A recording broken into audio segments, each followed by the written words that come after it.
அஸ்ஸலாமு அலைக்கும் எனது அன்பு சகோதர சகோதரிகளே.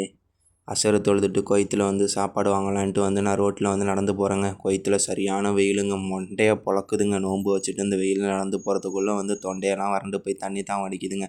இந்த இடத்தெல்லாம் பார்த்தீங்களா, இங்கெல்லாம் ஒரு காலத்தில் சரியான கூட்டம் நிற்குங்க. இப்போ குண்டு போடுறனால யாருமே வரல. இருந்தாலும் நமக்கு அந்த சாப்பாடு கொடுக்குற டிரைவர் காக்கா பழக்கங்கிறனால அவர் மலையாளி எனக்கு ஃபோன் அடித்து சாப்பாடு வாங்கிட்டு போக சொல்லுவாருங்க. அதனால் நான் வாங்குறதுக்கு போயிட்டு வாங்கிட்டு ரூமில் பாக்ஸை ஓப்பன் பண்ணாக்கா எப்போதும் போல் ஒரு ஆரஞ்சு பழம், ஒரு சிறிய வாட்டர் பாட்டிலு, ஒரு சிறிய பாக்கெட்டு பேரிச்சம்பழம், அப்புறம் மந்தி சூஸு, அதுக்கப்புறம் மந்தி பிரியாணிங்க. இதாங்க இன்றைக்கி இஃப்தாருக்கு ஸ்பெஷல். எனக்கு நோன்பு திறக்கிறதுக்கு இன்னும் 2 மணி நேரம் இருக்குங்க. இங்கே மணி கரெக்டாக 4:30 ஆகுதுங்க.